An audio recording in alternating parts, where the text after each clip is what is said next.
பகலில் வந்த நிலவேவா பட்டாடை உடுத்தி வந்த அழகேவா. Velavan stores, Usman road, T Nagar, Chennai மற்றும் தூத்துக்குடி. தமிழக அரசின் பல்வேறு பதவிகளை வகித்தவர். மருத்துவருக்கு படித்திருந்தாலும் ஐஏஎஸ் அதிகாரியாக கிட்டத்தட்ட 25 ஆண்டுகள் பணிபுரிந்தவர். இன்னும் 8 ஆண்டு அவருக்கு பதவிக்காலம் இருந்த போதும் சமரசமற்ற நேர்மையின் காரணமாக அங்கிருந்து விலகி தனியாக மக்கள் சேவையில் ஈடுபட வேண்டும் என்று அவர் முடிவெடுத்தார். அப்படி முடிவெடுத்த பின்னர் அவர் தேர்ந்தெடுத்த கட்சியும் அவர் வந்து சேர்ந்த நேரமும் சரியான சமயத்தில் இருக்கிறது என்பதனால் அவரை என்னால் தனி மனிதனாக தமிழனாக நின்று பாராட்டாமல் இருக்க முடியாது. ஒரு கட்சியின் தலைவனாக சொல்வதில் ஏதோ சுயநலம் இருப்பதாக தோன்றலாம். எங்கள் கட்சிக்கு வந்திருக்கிறார், அதனால் வரவேற்கிறோம் என்று நல்லதை நோக்கி வந்திருக்கிறார். நேர்மையை நோக்கித்தான் நாங்கள் அனைவருமே நடந்து கொண்டிருக்கிறோம். அதில் எங்களுடன் அணி சேர்ந்திருக்கிறார் சந்தோஷ் அவர்கள். இதில் நான் சொல்லும்போது நல்லவர்களின் கூட்டணி என்பதற்கான அர்த்தத்தை சரியாக புரிந்து கொள்ளாமல் இருந்திருந்தார்கள். அதற்கான முன்னுதாரணம் இன்னும் நிறைய நல்லவர்களும் வல்லவர்களும் கட்சியில் இணைய இருக்கிறார்கள். இன்று இந்த கணம் வரை அவர் விருந்தாளியாக இருப்பார். அவருடைய கட்சி பொறுப்பும் அவருடைய அடையாள அட்டையும் கொடுக்கப்பட்ட பின்பு விருந்தோம்பல் செய்ய வேண்டியது அவருடைய கடமையாக மாறிவிடும். இனியும் வரும் நல்லவர்களையும் வல்லவர்களையும் வரவேற்கும் பொறுப்பு அவருடையதாக இருக்க வேண்டும். ஆகஸ்ட் 22, 2020 நான் விஆர்எஸ் அரசாங்கத்தில் எடுக்கிறோம். 1995 அக்டோபர் 1995 சர்வீஸில் சேர்ந்தோம். 25 இயர்ஸ் கம்ப்ளீட் பண்ணோம். I was the principal secretary IT, then principal secretary and CMD of Tamil Nadu handicrafts development corporation. அந்த பொறுப்பில் இருக்கும்போது தான் நான் பதவி விஆர்எஸ் கொடுத்தது. ரொம்ப மகிழ்ச்சியாக இருக்குது. பிகாஸ் அவங்க சொல்லி மாதிரி சிகே அவர்கள் சொல்லி மாதிரி நம்ம எல்லோரும் இப்போ இந்த சந்திப்பு முடிச்சதுக்கப்புறம் வெளியில் இறங்கும்போது டிராஃபிக் எப்படி இருக்கேன், ரோடு எப்படி இருக்கேன், தண்ணி தேங்குறதா, நிறைய விஷயங்கள் நம்ம காணாமல் போகிறது இல்லையா? Because that's very routine, but that's basic governance. இப்போ நாங்கள்லாம் ஐஏஎஸ்ல இருக்கக்கூடிய செய்யக்கூடிய விஷயங்கள் அதுதானே. ரோட்டில் போட் ஹோல்ஸ் இருக்கியா இல்லை, அல்லது இருக்குது, அது பார்க்கறதுக்கு ஆஃபீஸர்ஸ் இருக்கேன். நிறைய சிஸ்டம்ஸில் நம்ம கவனிப்பு இருக்கிறது இல்லை. And we talk about big things, பெரிய பெரிய விஷயங்களை பற்றி நம்ம பேசுவோம். பட் த ஸ்மால் திங்ஸ், உங்களையும் என்னையும் நம்மளோட வீட்டில் இருக்கக்கூடிய மனைவி மக்களை எல்லாம் அவங்க சந்திக்கக்கூடிய விஷயங்கள் நம்ம பேசுறது இல்லை. மக்கள் நீதி மையத்தினை பொறுத்த வரைக்கும் சாதாரண மனிதன், ஒரு சாமானியமான மனிதனுக்கு அவனுடைய வாழ்க்கை தரம் எப்படி உயர்த்துவது, அதுதானே அவங்களே இது. அது நேர்மையான ஒரு லீடர்ஷிப் இருந்தால் தானே அதை செய்ய முடியும். உங்களுக்கும் தெரியும், எனக்கும் தெரியும், எல்லாருக்கும் தெரியும். நீங்கள் இப்போ இங்கிலாந்து இல்லை அமெரிக்கா அல்லது சிங்கப்பூர் எடுத்து பார்த்தால் ஒரு வில்லேஜில் இருக்கக்கூடியவங்களும் அர்பன் ஏரியாவில் இருக்கக்கூடியவங்களுக்கும் வாழ்க்கை தரம் ஒரே மாதிரி இருக்கும். In fact it be much higher. வில்லேஜில் இருக்கிறவங்களுக்கு இன்னும் நல்ல ஆக்சிஜன் சுவாசிக்கலாம், அந்த மாதிரி இருக்கும். பட் நம்மளை பொறுத்த வரைக்கும் ஒரு பெரிய ஒரு ரூரல் அர்பன் டிவைட் இருக்கு இங்கே தமிழகத்தை பொறுத்த வரைக்கும், மற்ற ஸ்டேட்ஸை பொறுத்த வரைக்கும். இது ஒரு நல்ல தலைமையில இன்னோவேட்டிவா திங்க் பண்ணும்போது தானே இதுல மாற்றங்கள் கொண்டு வர முடியும். பெரிய பெரிய டிரான்ஸ்ஃபர்மேஷனல் இனிஷியேட்டிவ்ஸ் ஆர் பாசிபிள். இப்போ என்னை பொறுத்த வரைக்கும் நம்ம ஐ வாஸ் ஐடி செக்ரட்டரி. நம்ம யூஸ்வலாக என்ன பண்ணுவாங்க, நம்மளுடைய ஐடி பார்க்கு ஒரு 20 ஏக்கர் கொடுத்தாச்சு. 20 ஏக்கர்ல கிட்டத்தட்ட 2 மில்லியன் ஸ்கொயர் ஃபீட் கட்டியாச்சு. அதில் 20,000 பேருக்கு வேலை கொடுத்தாச்சு. இதோட நம்மளுடைய ஒரு பார்வை முடிந்து போகுது. But when I was IT secretary, நான் இது உள்ளே போய் பார்த்தோம். இதுக்கு உள்ள என்ன நடக்குது, அது பெருசா இருக்கேன், அது உலகத்தரம் வாழ்ந்ததா இருக்கேன். It's amazing. நம்மளோட பசங்க, நம்ம boys and girls, what they capable of doing. அது ஒரு பெரிய மாற்றத்தை என்னோட மனசில் உருவாக்கியது. அதாவது I was in ஷெல்லுடைய பேக் ஆஃபீஸ் இங்கே இருக்கு. Shell does $2 billion per day. $2 billion transactions உலகத்தில் பூரா நடந்தது. எல்லாமே நம்ம சென்னை மூலமாக தான் செய்கிறோம். இந்த பேக் ஆஃபீஸ் இன் சென்னை உங்களுக்கு எல்லாம் தெரியுமா? எனக்கே தெரியாம இருந்தது. அதே மாதிரி பேபால் $17,000 per second நடத்துறோம் உலகம் பூரா per second. You can imagine billions of dollars. But our boys and girls are doing those financing for those companies. So ஒரு விதத்தில் பார்த்தால் நம்ம உலகத்தரம் வாய்ந்த நம்மளோட பொட்டன்ஷியல், நம்மளோட சாத்தியக்கூறு இங்கே இருக்கேன். பட் பெரும்பாலும் நம்ம பேசக்கூடியது இந்த லெவல் தானே இருக்கும். இந்த ஒரு பாகுபாட்டினை மாற்றுவதற்கு தானே மக்கள் நீதி மையம் அதனுடைய நோக்கங்கள் இருக்கிறது. நம்மளோட பொட்டன்ஷியல் இஸ் வேர்ல்ட் கிளாஸ். நாம் போய் பார்த்துருக்கோம் சிங்கப்பூர், மலேசியா எல்லாம் பார்க்கும்போது நம்மளோட மக்கள் அங்கே உட்கார்ந்து வேர்ல்ட் கிளாஸ் ஒர்க் செய்கிறோம். ஏன் நம்ம வில்லேஜ் ஒரு வேர்ல்ட் கிளாஸாக இருக்கக்கூடாது? ஏன் கவர்னன்ஸ், இப்போ நம்ம ஒரு அரசாங்கம் ஆஃபீஸ் போகும்போது ஏன் நம்மளை நிற்க வைக்கிறாங்க? ஏன் அது நம்ம கவர்மெண்ட் ஆஃபீஸ் போகாமே செய்ய முடியாது? ஒரு சூழ்நிலை நீங்கள் எல்லாம் யோசிப்பிருப்பாங்க. உங்களுடைய குழந்தைகளுக்காக நீங்கள் ஒரு community certificate, nativity certificate, solvency certificates எல்லாம் அங்கெல்லாம் அலைஞ்சிருப்போம். பட் அது டெக்னாலஜி மூலமாகவும் ஒரு நேர்மையான தலைமை மூலமாகவும் இந்த மாதிரி விஷயங்கள் எல்லாம் எளிதாக்கி மக்கள் ஒரு அரசாங்க ஆஃபீஸ் போகாம, அவங்களை நாடாம, யாருக்கும் எதுவும் கொடுக்காம செய்ய முடியும் என்ற ஒரு நம்பிக்கை எனக்கு இருக்கு. நான் for example I was the MD of Tamil Nadu handicrafts development corporation. உங்களுக்கு எல்லாம் தெரியும், ஒரு பூம்புகார்ன்ற தலைவர் சொல்லி நான் ஹார்வர்டு படிச்சு முடித்து வரும்போது என்ன பூம்புகாரில் போட்டாங்க. பூம்புகாரில் யாரும் கேட்கறது இல்லை, என்ன பூம்புகார் CMD போடுங்க, எந்த IAS ஆஃபீஸரும் கேட்கறது இல்லை, என்ன அங்கே போட்டாங்க. அது போட்டதுக்கு அப்புறம் உங்களுக்கு தெரியும் அந்த வித்தியாசங்கள் நாங்கள் என்ன கொண்டு வந்தோம். இப்போ சென்னை ஏர்போர்ட் இருந்தால் ஏர்போர்ட்டுக்குள்ள எல்லாம் இன்டீரியர்ஸ் நாங்கள் தானே பண்ணோம். ஒரு 30 கோடி இருந்து கிட்டத்தட்ட 70 கோடிக்கு நாங்கள் அந்த டேர்ன் ஓவரை கொண்டு போனோம். வர்ச்சுவல் ரியாலிட்டி கொண்டு போனோம். ஆல்மோஸ்ட் எவ்ரிதிங் ஆன்லைன் ஆக்கணும். ஸோ அரசாங்க ஆஃபீஸுகள் காகிதமின்றியாக ஏன் இருக்கக்கூடாது? இப்போ நீங்கள் எல்லாம் கோவிடில் இருக்கோம், கோவிடில் நம்ம சஃபர் பண்ணியிருக்கோம், பட் உலகம் ஓடிட்டு இருக்கு. என்ன காரணம்? That's because of technology. So ஒரு டெக்னாலஜியோட ஒரு சின்ன பேக்ரவுண்ட் நம்ம உருவாக்கி அரசாங்கத்தையும் அரசியல்னையும், ஸோ நம்மள 70 வருஷமா ஒரு அரசியல் பின்பற்றி இருக்கோம். எங்க எழுதி வச்சிருக்கேன் இந்த மாதிரி அரசியல் இருக்கணும், இப்படித்தானே இருக்கணும், எங்க எழுதி வச்சிருக்கேன். அதுக்கு மாறாக கமல்ஜி தானே அதுக்கு ஒரு மாற்று வேணும் என்று சொல்லி கொண்டு வந்திருக்கோம். இந்த அரசியல் இப்படி இருக்கக்கூடாது, நேர்மையான ஒரு தலைவன் இருக்கணும் சொல்லியது அவங்க மட்டும் தானே. அதுக்காக தானே அந்த ஒரே ஒரு குறிக்கோளுக்காக தானே நான் இந்த கட்சிக்கு வந்தோம். அது நம்மளோட கமல்ஜியோட ஒரு தட்ஸ் பிகஸ்ட் அட்ராக்ஷன். எங்களை போன்றவங்க நம்ம அவுட் சைட் கண்ட்ரிஸ் எல்லாம் போகும்போது அதெல்லாம் அப்படியே இருக்கு. Why is it so beautiful, why it's so systematic, ஏன் நம்ம தமிழகத்தில் இப்படி இருக்கக்கூடாது என்ற அந்த அந்த சிந்திப்பு வருது. அப்போ ஏன் செய்யக்கூடாது ஒரு question. So that's the second reason. Third reason, நம்ம I told you about the potential. நான் கிருஷ்ணகிரி கலெக்டராக இருக்கும்போது ஒரு 10,000 குழந்தைகளை உள்ள கொண்டு வந்தோம். அவுட் ஆஃப் ஸ்கூல் சில்ட்ரன் சொல்லி 10,000 குழந்தைகளை. அதுக்காக தானே டாக்டர் கலாம் என்கிட்ட ஒரு மணி நேரம் பேசி அது ஒரு உரையாக நேஷனல் சிவில் சர்வீசஸ் டேல பேசி என்ன கௌரவித்தது. அந்த 10,000 அவுட் ஆஃப் ஸ்கூல் சில்ட்ரன் பொறுத்த வரைக்கும் one of the things I realised is, எனக்கும் அவங்களுக்கு ஒரே பொட்டன்ஷியல், பட் எனக்கு ஒரு சர்க்கம்ஸ்டான்ஸ், அவங்களுக்கு வேறு சர்க்கம்ஸ்டான்ஸ். அந்த சூழ்நிலை மாற்ற முடிஞ்சால் நம்மளால இவங்களை எல்லாம் உலகத்தரம் வாய்ந்த சிட்டிசன்ஸாக மாற்ற முடியும். நாங்க ஒரு 10,000 குழந்தைகளை வெளிக்கொண்டு வந்ததுல அந்த குழந்தைகள் இப்ப சில பேர் டாக்டர்ஸா என்ஜினியர்ஸ் எல்லாம் இருக்கிறாங்க. பட் அவங்களுக்கு அந்த சர்க்கம்ஸ்டான்ஸ் அரசாங்கம் மூலமாக நிறைய கொடுத்துட்டு இருக்கேன். என்னை பொறுத்த வரைக்கும் ஹெட் டு ஃபுட் நிறைய ஃப்ரீயா கொடுத்துட்டு இருக்கோம்.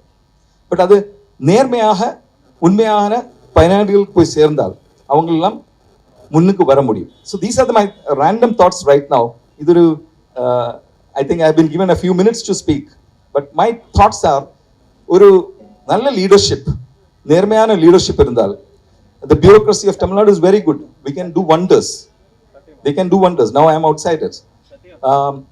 We can bring innovation. நிறைய புதுமையான விஷயங்கள் கொண்டு வரலாம். நீங்க என்ன பொறுத்த வரைக்கும் 2 விஷயங்கள் செஞ்சால் இது டிரான்ஸ்ஃபர்மேஷன் நடக்கும். அதாவது நீங்க ஒரு சிட்டிசனா இருந்தா, நீங்க டாக்ஸ் பேயிங் சிட்டிசனா இருந்தா, அரசாங்கத்தில் பணம் கொடுத்த சேலரிடு பர்சனா இருந்தா, இது 2 பேர் இடையில நீங்க எதுக்கு அரசாங்க ஆஃபீஸுக்கு போகணும்? இது ஒரு கேள்வி. நீங்க அரசாங்க ஆஃபீஸுக்கு போகும்போது தானே நிறைய பிரச்சனைகள் நடக்குது. 2வது விஷயம், நீங்க ஒரு சிட்டிசனா இருந்தா எங்களுக்கு தெரியும் நீங்க இருக்கே தெரிஞ்சால் நீங்க எதுக்கு அப்ளை பண்ணணும் இந்த மாதிரி ஒரு இது வச்சுதானே நான் ப்ரெடிக்டிவ் கவர்னன்ஸ் சொல்லி ஐடி செக்ரட்டரியா இருக்கும்போது ப்ரெடிக்டிவ் கவர்னன்ஸ், அதாவது பர்த் சர்டிஃபிகேட் முதல்ல டெத் சர்டிஃபிகேட் வரைக்கும் அந்த பயணத்தில் அந்த 70 வருஷம் 100 வருஷம் பயணத்தில் நிறைய சர்டிஃபிகேட்ஸ் டாக்குமெண்ட்ஸ் எல்லாம் இஷ்யூ பண்றது. இதுக்கெல்லாம் நீங்க எல்லாம் அலைஞ்சிருக்கேன், நானும் அலைஞ்சிருக்கேன். அலைய தேவையில்லை, அந்த மாதிரி விஷயங்கள் கொண்டு வரலாம். மூணாவது, நம்ம எல்லாம் மனிதர்கள் தானே, எந்த பாகுபாடும் இன்றி, அதுதானே இந்த கட்சியினுடைய பெரிய ஒரு பெருந்தன்மைன்னு சொல்லியால் யாருன்னு பார்க்கறது இல்லை. எந்த கட்சி, எந்த மனிதன், எந்த நாடு எதுவும் பார்க்கறது இல்லை. நீங்க உங்களுக்கு திறமை இருந்தால் இதில் வாங்க, உங்களுக்கு லீடர்ஷிப் பொட்டன்ஷியல் இருந்தால் வாங்க. என்னை மாதிரி நிறைய பேர் இப்போ இதில் வர்றதுக்கு ரெடியா இருக்கும். So with these few words I am very proud to say that I am joining a party which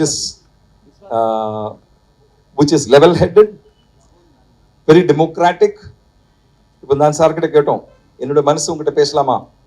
தாராளமா பேசுங்க, என்ன வேணா பேசுங்க, பட் பி வெரி ஸ்பெசிஃபிக். சும்மா உளரக்கூடாது. But you tell the facts, what is it that you can two.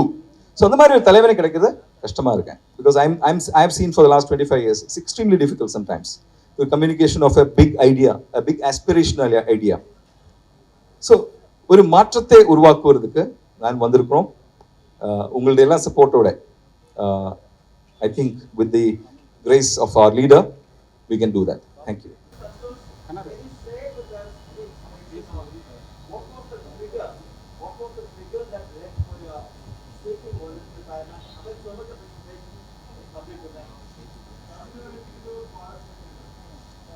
Sam and my good friend, Tamilum சேர்ந்து பேசுவோம். It has something to do with that. That was a trigger, yes. August 2019, Prime Minister's office, Prime Minister's advisor called me and said, Santosh, we have done a 360 on you. When are you joining us? Dr. Hiren Joshi. A telephonic conversation. But Appo, that was to become the CEO of MyGov. Sam, you're not listening. So that is to become the CEO of MyGov and as Joint Secretary PMO. But my reaction to was that it's a privilege that you are being invited to join the PMO and the MyGov. But I have done a huge amount of work as Principal Secretary IT. அதாவது கிட்டத்தட்ட 17 initiatives innovations பண்ணியிருக்கோம். அதில் 4 இந்த 2000 கோடியோட Bharat net tender. அது கிட்டத்தட்ட 9 தடவை நான் டெல்லி போனோம், including on a wheelchair. Because அது கொஞ்சம் சிரமமாக இருந்தது. நாங்கள் பின்ன கடைசியில் பிரைம் மினிஸ்டர் ஆஃபீஸுக்கு எல்லாம் எழுதி தானே அது கடைசியில் வாங்கியது. ரெண்டாவது, ஒரு 3 things that can transform Tamil Nadu, அது தானே என்னோட பெரிய குறிக்கோளாக இருந்தது. ஒன்று இது டெக்னாலஜி. கொஞ்சம் I'm sorry if I talk technology. One is a blockchain backbone with a state family database ending in what is called a predictive governance. It's a triad. இது 3 சேர்ந்து நம்ம 3 சேர்ந்து செஞ்சால் இது ஒரு பெரிய மாற்றத்தை உருவாக்கும், நேர்மையை உருவாக்க முடியும். ப்ரெடிக்டிவ் கவர்னன்ஸ் நான் சொல்லியது பர்த் முதல்ல டெத் வரைக்கும் நீங்கள் எந்த ஆஃபீஸில் அப்ளை கூட பண்ண வேண்டியது. My 2 premises on which I work was, if you are a citizen and I am paid to serve you, why should you ever visit a government office? Second question is, if you are a citizen and we know that you exist, why should you ever apply? இந்த பேசிஸில் நானும் சந்தோஷ் மிஸ்ரா சொல்லி இன்னொரு IAS officer சேர்ந்து உருவாக்கக்கூடிய ஒரு இது 110 விதியின் கீழ் மாண்பு முதலமைச்சர் அனௌன்ஸ் பண்ணி அது இப்போ கொஞ்சம் ஸ்லோவாக போயிட்டு இருக்கேன். இது ஒரு காரணமாக இருந்தது. இந்த இது வந்தால் வித் தி கனெக்டிவிட்டி ஒவ்வொரு வீட்டிலும் நம்ம கிராமங்களில் 100 Mbps to 1000 Mbps கனெக்டிவிட்டி கொடுத்த முடிஞ்சா இப்போ கோவிட்ல பார்க்கலாம் நம்ம பசங்கள்லாம் எப்படி படிச்சுட்டு இருக்கேன், மொபைல் ஃபோனில் படிச்சுட்டு இருக்கேன், டிவியில் படிச்சுட்டு இருக்கேன், எல்லாத்தையும் கனெக்டிவிட்டி தேவை. இன்றைக்கு இந்த கோவிட்ல நம்ம இப்போ நம்ம பைத்தியமா இல்லைன்னு சொல்லி அதுக்கு காரணம் கனெக்டிவிட்டி தானே இல்லையா? 5 minutes வீட்டில் இருந்தாலும் 14 days குவாரண்டைனில் இருந்தாலும் அந்த மொபைல் ஃபோன் இருந்தால் நம்மளால கொஞ்சம் நிம்மதியாக இருக்க முடியும். ஸோ இந்த 4-5 விஷயத்துக்காக நான் அந்த கவர்மெண்ட் ஆஃப் இந்தியாவுக்கு போகல. பட் அப்புறம் இந்த டெண்டர் இஷ்யூஸுக்கு வந்தப்போ then I thought there's no point, அங்கேயும் போக முடியல, என்னுடைய கனவும் பார்க்க முடியலன்னு சொல்லி தானே இந்த வெளியே வந்தோம்.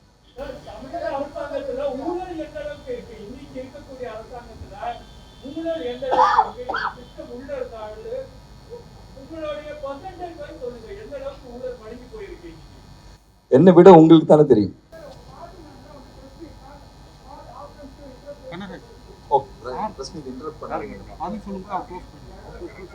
யா ப்ளீஸ். அதான் கேள்விகள் கேட்கப்படும் போது எங்களுக்கு அது கேட்டால்தான் நாங்கள் பதில் சொல்ல முடியும். இந்த பதில் கொடுக்கணுமா? சரி, அதாவது நம்மள கம்பேரிசன் தமிழ்நாடு ஒரு யூபி அல்ல பீகார் கம்பேர் பண்றது பெரிய விஷயம் கிடையாது. தமிழ்நாடு எங்கேயோ போயாச்சு, அதுல சந்தேகமே கிடையாது லாஸ்ட் 70 yearsல. But comparison should be always against your potential. நம்மளோட சாத்தியக்கூறு என்ற அது தெரிஞ்சுதானே. நம்மளோட comparison is not with US or Singapore or anybody. நமக்கு என்ன பொட்டன்ஷியல் இருக்கு அது எட்டியாதா, அது மட்டும் நீங்க பாருங்க. அது எட்டதில்லை. நம்மளோட பொட்டன்ஷியல் நான் சொல்லி நம்ம அந்த அந்த OMR ECR ரோல் இருக்கக்கூடிய நம்ம இளைஞர்கள் பண்ணக்கூடிய வேலை வேர்ல்ட் கிளாஸ் ஒர்க். நம்மள ஸ்டார்ட் அப்ஸ் பண்ணக்கூடியது வேர்ல்ட் கிளாஸ் ஒர்க். பட் அது அரசாங்கத்தில் நாங்க பார்த்தது கிடையாது. 1-2 விஷயங்கள் அங்கே இங்கே நம்ம பேச தவிர few examples. For example Poompuhar நீங்க போய் பார்க்கலாம். நான் 4 வருஷம் அங்கே இருந்தோம். கிட்டத்தட்ட 40 நாள் எடுக்கும் ஒரு சிம்பிள் ப்ரொடக்ஷன் அல்லது ப்ரொக்யூர்மெண்ட் டிசிஷன். என்னோட மேனேஜர் கல்கட்டா பேசுறேன், சார் இந்த மாதிரி ஒரு கிளைண்ட் இந்த மாதிரி ஒரு கணேஷை கேட்குறாங்க சொல்லியா அவங்க ஒரு தபால் எழுதி அந்த தபால் அனுப்பி சென்னையில் வந்து அது அந்த ஒரு முடிவு எடுக்கிறதுக்கு 40 நாள் எடுக்கும். I am talking about an ordinary organization like Poompuhar. അതിനെ 40 நிமிஷமா நாங்க மாற்றணும். 23 location 24 location across India connect பண்ணி it is possible to transform தான் சொல்ல வரேன். த சேம் கவர்மெண்ட் சிஸ்டத்தினை டெக்னாலஜி யூஸ் பண்ணி தானே பயன்படுத்த முடியும். நீங்கள் உங்களோட ப்ரெஸ்ஸுக்காயாலும் தெரியும், உங்களோட ப்ரெஸ் ஒரு 40 வருஷம் முன்னாடி இருந்த ப்ரெஸ் ஆஃபீஸா இப்போ இருக்குது இல்ல. மாற்றங்கள் நிறைய வந்திருக்கே த்ரூ டெக்னாலஜி. நீங்க எல்லாம் வச்சிருக்கக்கூடிய கேமராஸ் அல்ட்ரா மாடர்ன் கேமராஸ், அந்த காலத்துல இருந்த கேமராஸ் கிடையாது. Everything has transform because of technology. நான் என்ன சொல்ல வரேன்னு சொல்லியா, அரசாங்கத்தில் மாற்றங்கள் கொண்டு வர டிரான்ஸ்ஃபர்மேஷன் இருந்தால் அது டெக்னாலஜி வச்சு தானே, அது டெக்னாலஜி பேஸா இருந்தால் தானே பண்ண முடியும். இப்போ கமல் சார் கூட அவங்களோட ஃபிலிம்ஸ்ல you have seen massive use of technology. அதனால தானே அந்த ஒரு குவாலிட்டி வருது. So my short answer is நம்மளோட comparison should be against our potential, not against some other state which is doing average. இப்போ தமிழகம் நீங்க சொல்லி இந்தியா டுடே சர்வேல நீங்க நம்பர் 1 இருந்தா, நாங்க சொல்லின மெத்தட் கமல் சார் சொல்லின மெத்தட் இருந்தா எங்க இருக்கும் அப்படிதானே யோசிப்பாங்க.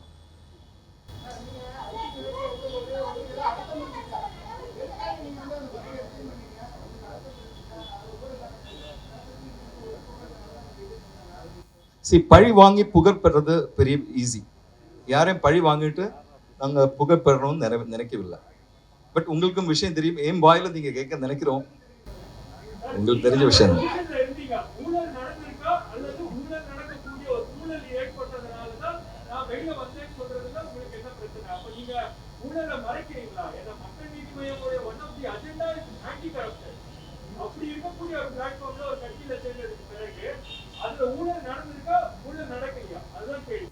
ஊழல் அதுல இன்னும் நடக்கல, அதுல இன்னும் நடக்கல பிகாஸ் டெண்டர் இன்னும் நடக்கல.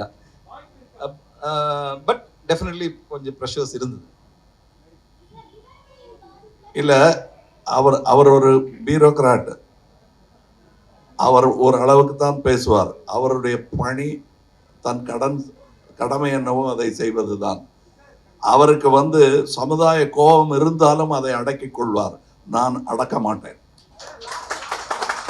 அதனால் சொல்கிறேன், அவர் அவர் அவர் நடப்பதற்கு முன் நான் வெளிநடந்து விட்டேன் என்பது அவர் தப்பித்ததாக இருக்கலாம். ஆனால் நாம் தப்பவில்லை என்பதைத்தான் நான் இங்கே சொல்ல வேண்டும். அவர் 8 வருஷத்துக்கு முன்னாடியே தன்னுடைய ராஜினாமா கொடுத்துட்டு வந்துட்டாரு. ஆனால் நாம் வாழ்நாள் புறா தமிழர்களாக இருக்க போகிறோம் என்று முடிவு செய்தவர்கள் நம்மை அந்த ஊழல் தாக்கி கொண்டிருக்கிறது. உங்க ஸ்கூட்டர் ஒரு பள்ளத்துல விழுந்து நீங்க ஆக்சிடென்ட்ல ஆனீங்கன்னா அது பேர் ஊழல் தான். உங்க பிள்ளைக்கு அட்மிஷன் கிடைக்கல, வேற யாரோ தகுதியற்ற பிள்ளைக்கு அட்மிஷன் கிடைக்குது, அதுவும் பணத்தினால் கிடைக்கிறது என்றால் அது ஊழல் தான். எந்த துறையில் ஊழல் இருக்கிறது என்பது முக்கியமில்லை, எங்கிருந்தாலும் அது மாற வேண்டும். அந்த மாற்றத்தின் முதல் அதாவது அந்த மூல ஆறு என்று சொல்வார்கள், அந்த ஸ்பிரிங் என்பது அரசு பொறுப்பில் இருப்பவர்கள், தலைமையில் இருப்பவர்கள் அங்கிருந்து ஆரம்பிக்கும். அவர்கள் கொஞ்சம் கதவை திறந்து விட்டுட்டாங்கன்னா அது வழியா ஊழல் யானை புகுந்து விடும். இப்பொழுது அத களம் என்று சொல்வார்களே, அது நடந்து கொண்டிருக்கிறது. அதாவது யானை புகுந்த களம் அது நடந்து கொண்டிருக்கிறது. அதை மாற்ற வேண்டும், விரைவில் மாற்ற வேண்டும். அதற்காக நாங்கள் வந்திருக்கிறோம்.